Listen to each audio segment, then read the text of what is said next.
Hello, everyone, and thanks for watching the GFL Network on ESPN 8, the Ocho. I'm your host, Charles Davis, and today I'm joined in studio with former head coach John Gruden. Also joining us live today is our player expert Mel Kiper and the GFL's lead reporter Adam Schefter. Right now, how about we open the show with a discussion about our favorite prospects in this year's Summer Sun Bowl? Mel, who do you like? Yeah, Charles, one guy I've been real hyped about this summer season has been Mason Shome, tight end out of UMD. Yeah. He possesses a unique combination of speed, athleticism, and football IQ. He also goes by the nickname of Baby Gronk and has been receiving big media attention this offseason. He's a true game changer on the field. I've learned more about this Baby Gronk situation, and I don't know how to feel, AJ. I am very torn. You know what else is a true game changer on the field, Mel? Crack cocaine. You'll never see a player who's more zippy and zappy than a guy on cloud nine, man. Knock on wood if you're with me. Well, give me a break, John. We're not here to talk about your brother. We're here to talk about a real offensive genius at the tight end position. Sources can confirm that his brother Jay was on something that night, and that was indeed not his wife in the video. Keep my brother's name out of your mouth, Shefty. Anyways, don't you have some inaccurate news to break or something? Come on, guys. Let's stay focused for the viewers now. Let's continue talking about this tight end. So, Mel, what can you tell us about Shome? It's his route running for me, Charles. He got remarkable footwork and precise route execution, making him a nightmare for defenders to cover. He's a technician when it comes to running crisp routes, and his ability to create separation is second to none.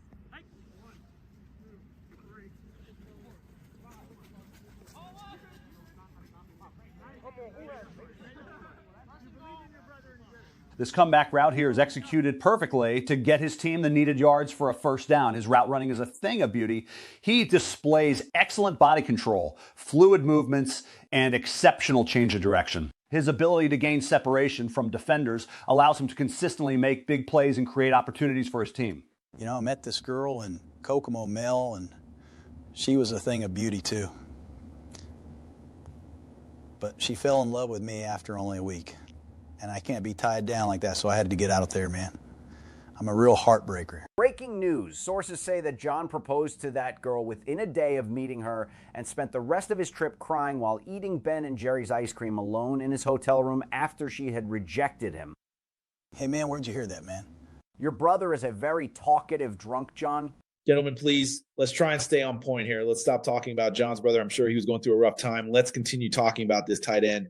What else impresses you about Shome, Mel? Well, Charles, football isn't just about physical attributes. The mental aspect is equally important. Shome's football IQ is off the charts. He reads defenses exceptionally well, understands coverages, and knows how to exploit weaknesses in opposing secondaries. He's a smart player who can make adjustments on the fly, which is crucial at the next level. Watch here as he distracts the safety, Dirty Dan, by shouting his name while running towards him. He essentially removes both him and his own defender, Cedric the Cheetah, from the play.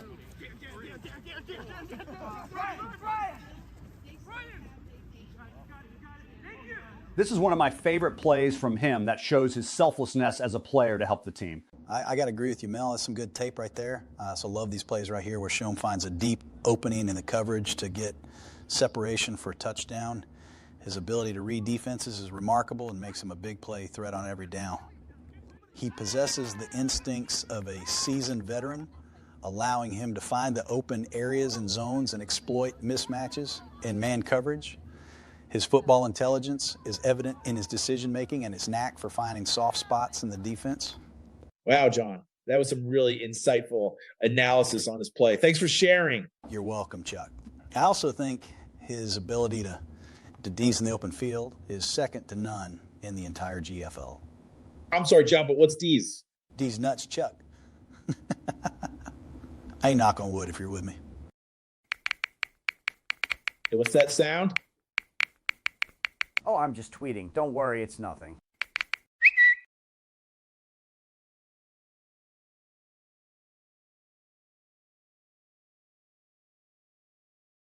It amazes me how you two are employed by this network.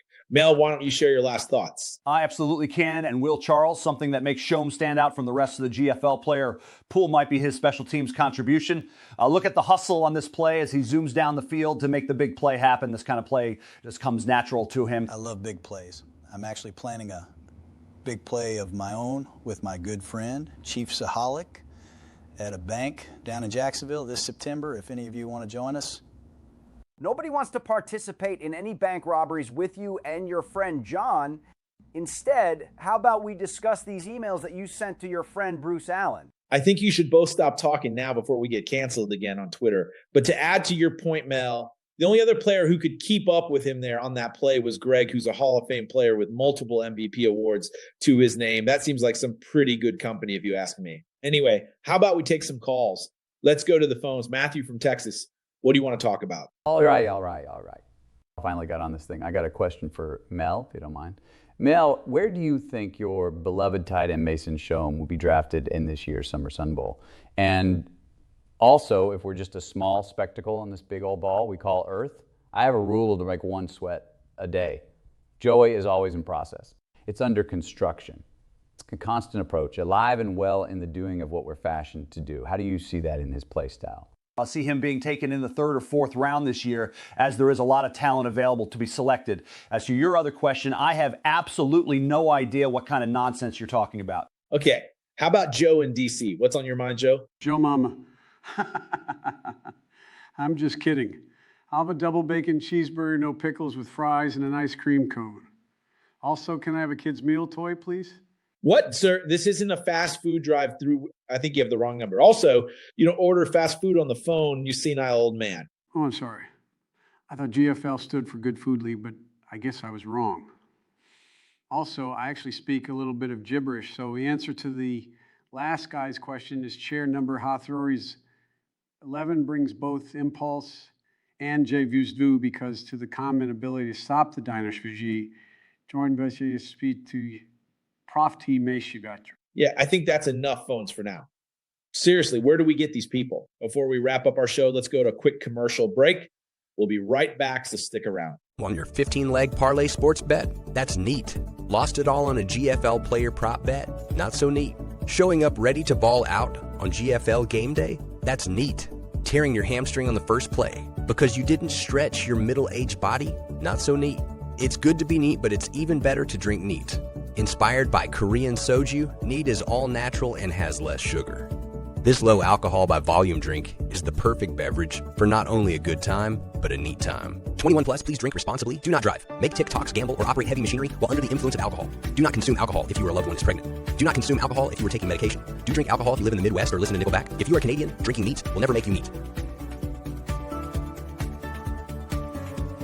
Breaking news. This show is strongly encouraging our executives to replace Coach Gruden with that last caller, as he seems more intelligent and wiser than him. I agree, that guy was awesome. But if he's replacing anybody, it's you, Shefty. Ian's better than you plus your fake news plus L plus ratio. We're never going to make prime time with you two bozos talking so much. Before we end, is there anything specific you guys are looking forward to seeing this game day? In this source, Charles will be paying close attention to the quarterback's money mark and B, Shome. Whichever quarterback does not come out victorious will officially be retiring, according to me and my Twitter, regardless if it is true or not. Yeah, man, I want to see Julio, the Albanian sensation, and Ben Father Time throw down in a steel cage match. Maybe one of them can have a chair or even a wooden bat. That on the field rivalry is one for the ages, man. I'm envious of Max Kellerman for getting fired after listening to you two. But anyway, I think it's about time to end the show. From all of us here on the GFL Network, thanks for watching.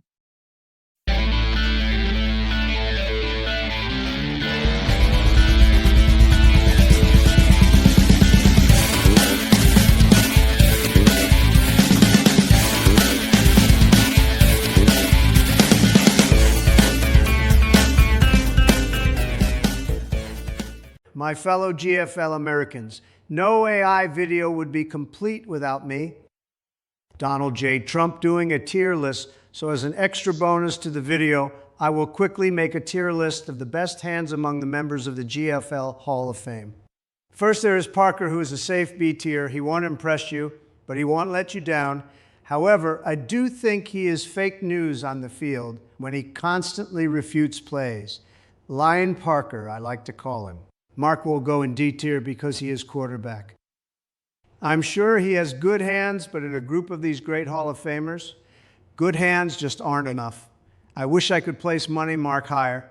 I really do, because I love money. Next, we have Kinney, who I will confidently put in the A tier. I have never seen this guy drop a pass thrown to him. You won't get any huge one-handed catches, but you will surely get a completion. Greg, on the other hand, makes remarkable catches. The greatest catches I have ever seen, in addition to being a sure thing. Easy S tier. He's a winner, folks, and we love winners. And he's not alone, folks, because Steven might have had the greatest catch in all of GFL history. People tell me all the time how incredible his behind-the-back interception was. For that alone, he belongs in the S tier. Then we have Mason, who I will put in the B tier. He's been a bit inconsistent in recent years, so I have no choice but to put him here. However, I expect him to do bigly this summer Sun Bowl. I would put Dan in the same category, but flipped. He started his GFL career poorly, but has really improved his game recently. A tier, nobody has improved their game more. Believe me. And our final GFL Hall of Famer is Perry, who I will put in the C tier. His game isn't pretty, but he somehow finds a way to put up big numbers. The biggest numbers I have ever seen, believe me. Well, that's my tier list, and it's perfect because I am always right.